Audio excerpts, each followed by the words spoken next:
Ахой, дами, апани! Да-да, я сказал здравствуйте, уважаемые дамы и господа, на словакском. Словакский виски! Добро пожаловать на канал Дистилеша и в мою любимую рубрику Single Malt шагает по планете.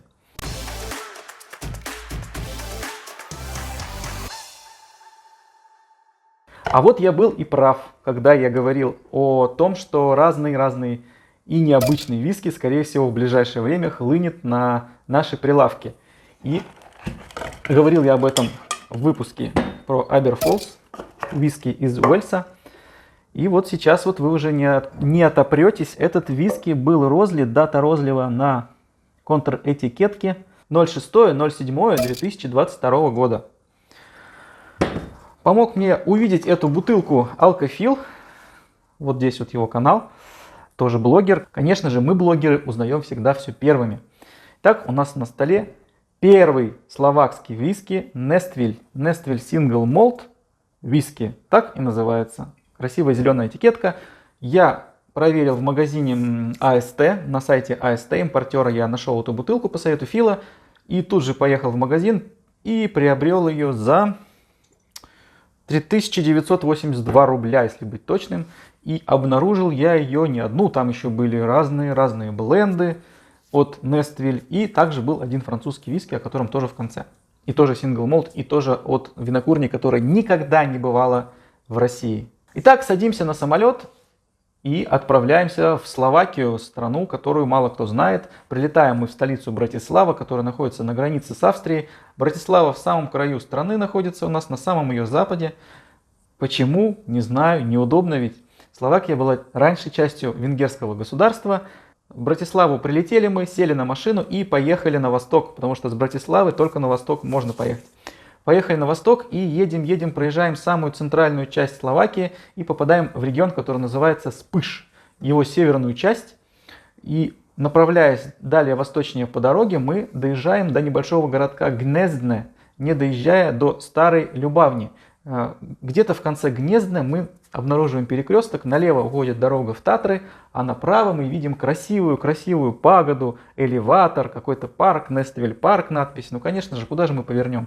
Не прямо же поедем. Повернем направо. Итак, винокурня Nestville находится в предгорье Татр. Татры — это горы, которые находятся в Словакии, занимают большая часть Татр находится на территории Словакии. Винокурня основана в 2001 году. Компания, которая была названа или основана, или может быть все вместе произошло, называется BGV. Почему она так называется, неизвестно. Скорее всего, по фамилиям ее основателей.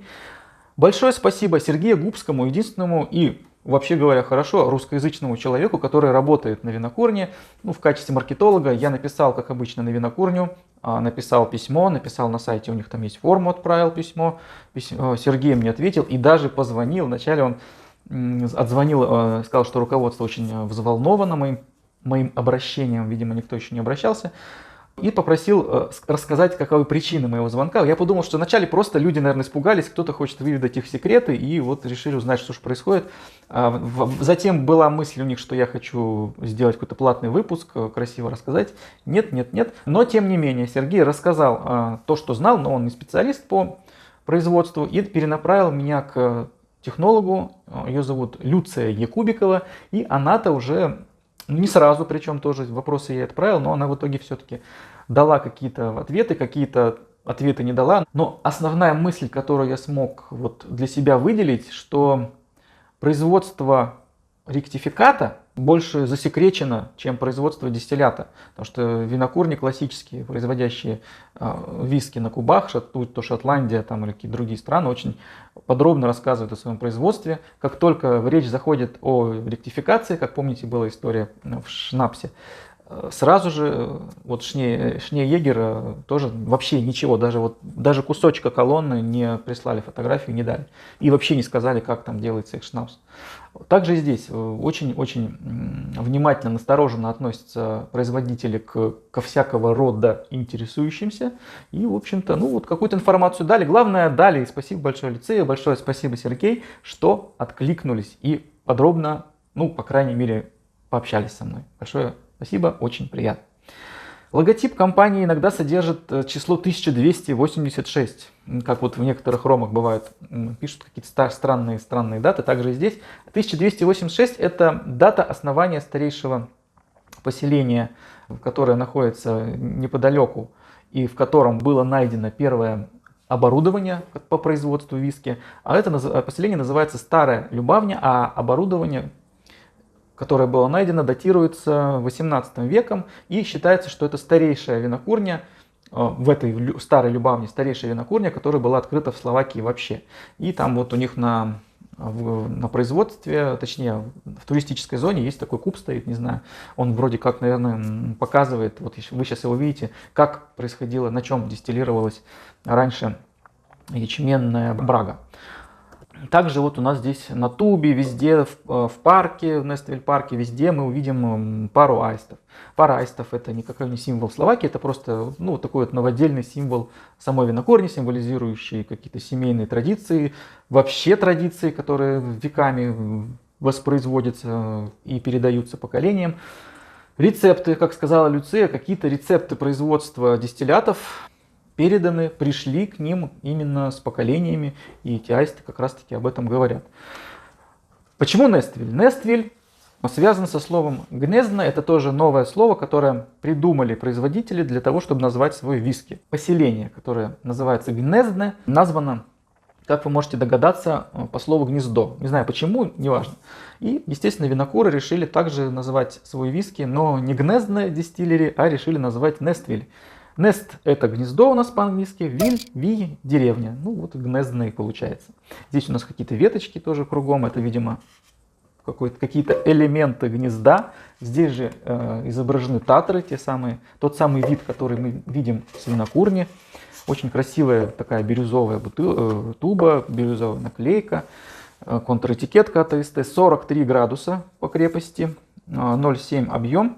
Купил я ее 2 сентября, практически через 2 месяца после розлива.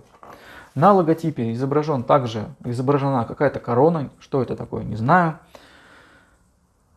Нествиль-парк, огромная территория, и вообще производство виски в Словакии, вообще алкоголя, оно также зарегулировано, как и в России. То есть открыть какую-то частную крафтовую винокурню пока невозможно. Очень жестко все монополизировано. Вот несколько спиртзаводов, которые имеют право производить. Также здесь Словакия. Однако вот Словакия уже масштабно производит, но по сути дела это по большому счету-то это как раз таки спиртзавод.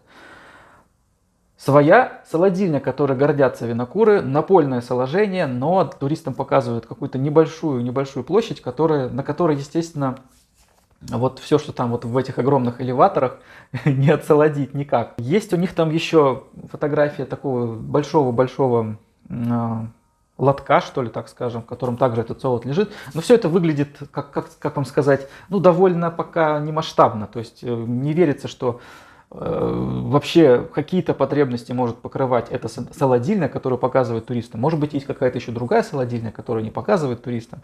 Однако Люция говорит, что часть солода используется местная, причем он специфичный у них получается, а остальная часть закупается на пивоварнях в Словакии, и солод, который используется, местный, словакский, не закупается, со слов Люции. Напольное соложение раз, ферментационный и затирочный цех также на производстве есть, производится ферментация и затирка там, получается брага, далее происходит дистилляция. И вот тут самое интересное, естественно, мне ничего не сказали. Что я могу вам сказать? Что я имею?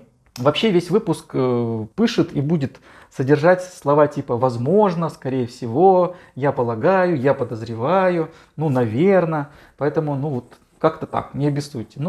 Вот в России, наверное, примерно так же. Так вот, дистилляция.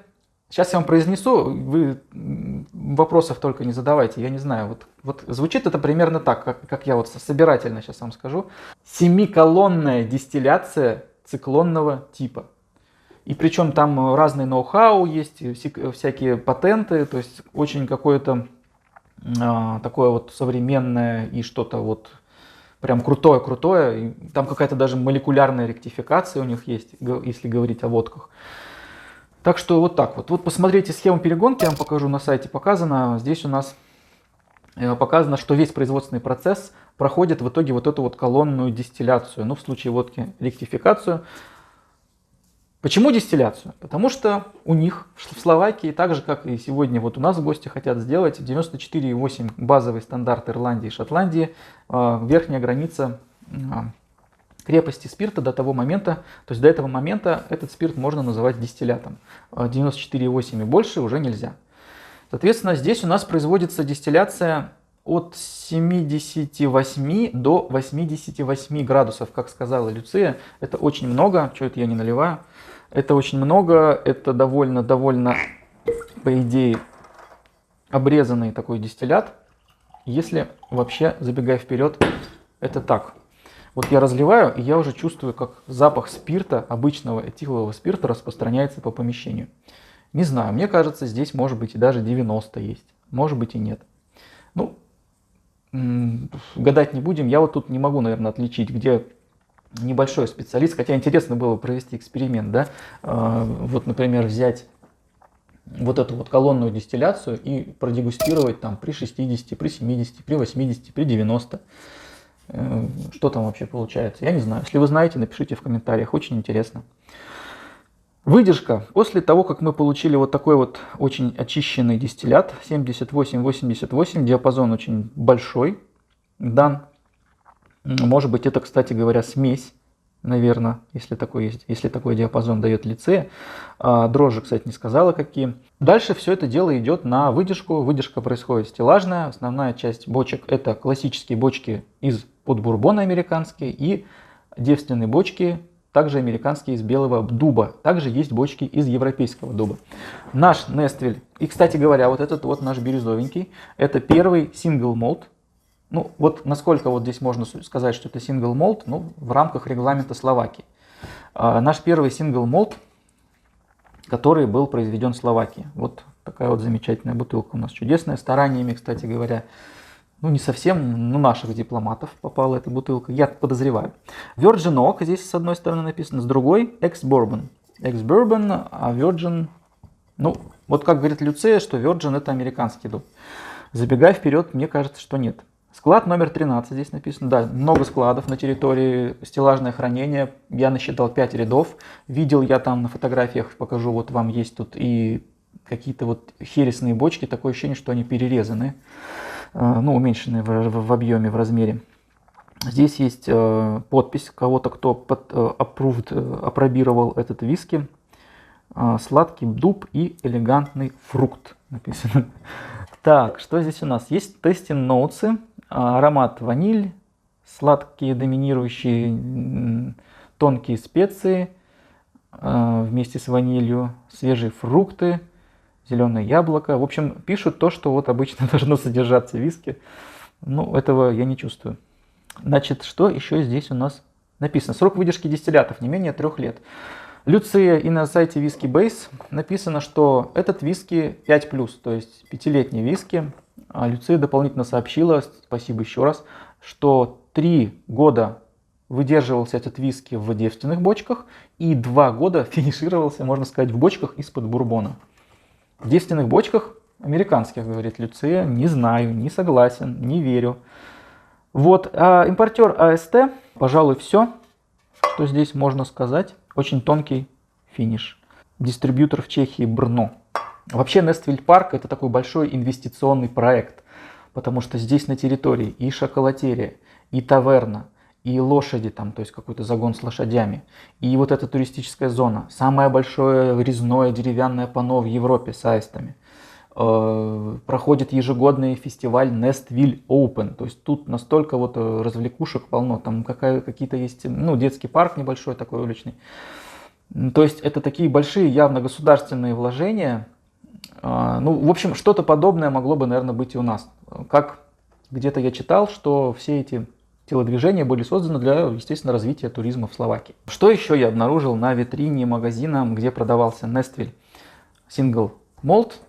Большая линейка блендов от Nestwil, и причем блендов с указанием возраста. Это раз, а также еще был 1 или 2 релиза с надписью Single Barrel, но надписи, что это Single Malt, я не нашел. Также рядом с Нествилем были 2 бутылки французского виски от молодой винокурни. Релизов у них там, по-моему, меньше десятка сейчас на сегодняшний день.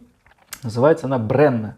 И там 10-летний сингл молт от Бренна стоит на минуточку 14 тысяч рублей. Причем оценка там за него на Whiskey-Base какая-то не очень. Откуда берутся такие цены за десятку? За пока вообще непонятно какую винокурню, я не знаю, дороговато, по-моему. Ну вот у нас, наверное, такой же будет прогресс, видимо, потому что начальные релизы, они, наверное, стоить будут дороже, чем последующие по логике вещей. Я нахожусь в Воронеже. Я специально приехал в Воронеж, чтобы снять выпуск о Нествиль.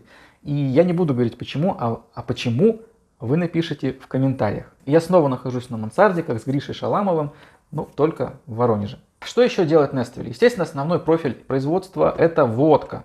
У них там вот эта вот молекулярная суперистория, какой-то PMP,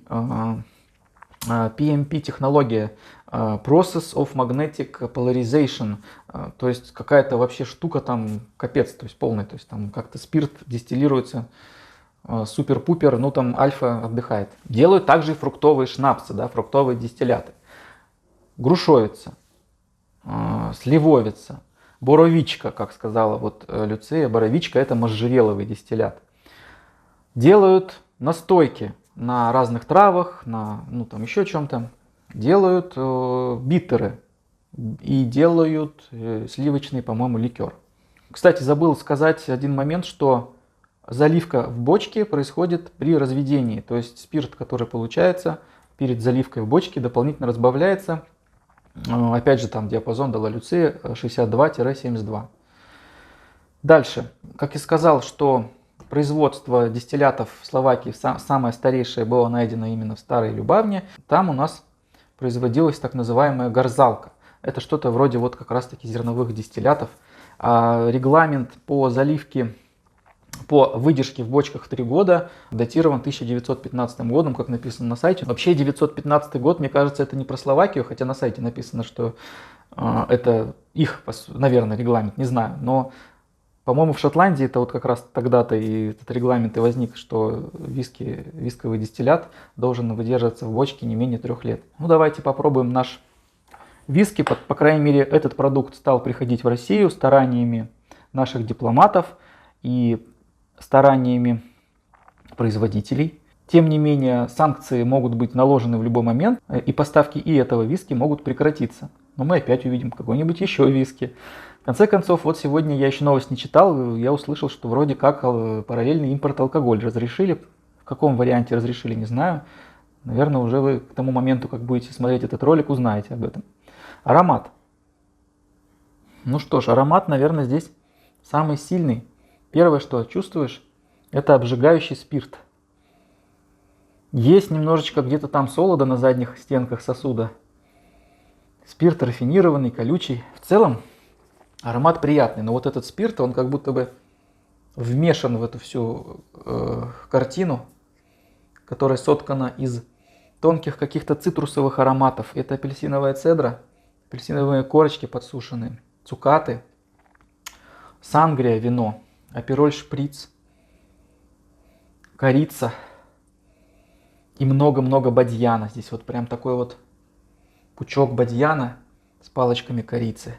Аромат, конечно, чудесный, но вот этот вот вплетенный в него противный спирт из медицинского пузырька, ну я не знаю, знаете, может быть, это как взять и сделать глинтвейн из апельсинов, апельсиновых корочек, цукатов туда сыпануть, добавить туда палочку корицы и штучек там 10 звездочек бадьяна. И вместо вот какого-то дистиллята, там, ну типа там вина и вина, да, добавить туда просто спирта, даже без вина. Вот что-то подобное. Сварить этот глинтвейн, потом остудить до комнатной вот такой температуры. Вот что-то подобное. То есть вот приятность вот этих всех специй, вот этих вот цукатов, корочек, это все приятно. Но то, что в этом вмешан спирт, я не понимаю. Это как-то разочаровывает. Вкус, ваше здоровье. Здесь больше чувствуется солода, но он прям моментально тоже смывается спиртом. Спирта много. Естественно, если мы его чувствовали в аромате, то мы его и во вкусе тоже почувствуем. Первое, это, естественно, тут даже не первое не спирт, а именно вот что-то крафтовое, как раз таки вот что-то от оборудования. Дальше идет вот пощипывание, покалывание спирта. Дальше продолжение вот этой глинтвейновой истории. Ну, мы, естественно, только вот кроме вот этих вот вкусовых нот мы чувствуем. Ну, я так вам скажу, продолжение аромата – это вкус. Но, как известно, в аромате нельзя почувствовать вот эти вот там 5 вкусов: сладость, горечь, там, соленость, кислоту. Вот здесь мы их чувствуем. Да, сладость, горечь, соленость, кислоту. Послевкусие абсолютно не древесное, абсолютно не дубовое. Оно есть, и оно именно осаждается вот этими специями, апельсинами, цедрой. И я чувствую немножечко таких вот дрожжей каких-то, наверное. Совсем чуть-чуть. Не знаю, как они мне чувствуются. Интересно. Интересный виски, не похожий на виски, скажем так. Давайте еще раз попробуем. Аромат еще чем-то, какими-то медицинскими инструментами. Знаете, может быть, вот как бормашина. Если у вас налито чего-то в Глинкерне, то давайте же выпьем за то, что в России появлялось больше новых дистиллятов из новых неведанных стран. Сланчи. Ваше здоровье.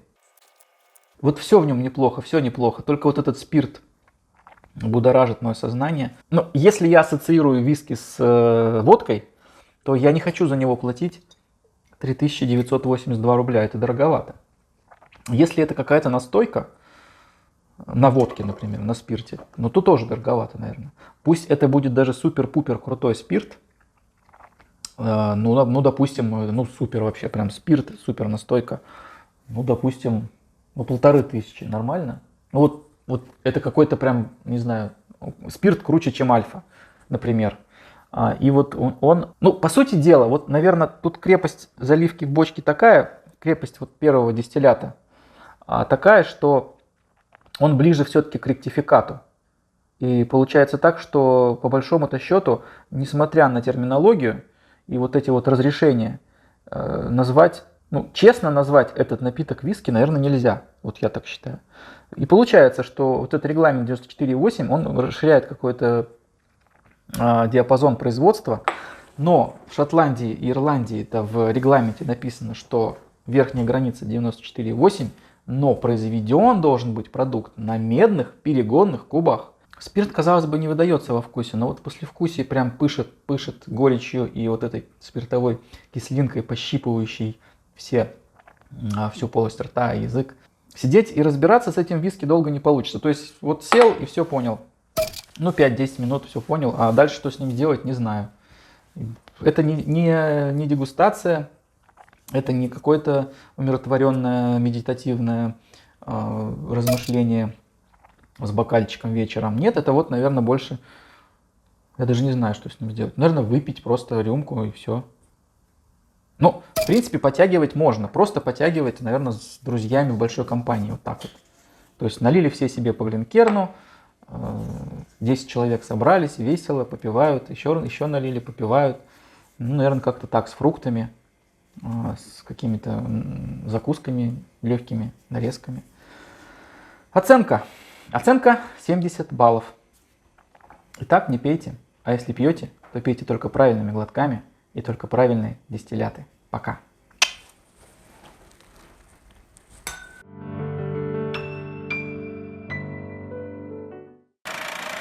Ну как долго просидишь с ним? Долго не просидишь.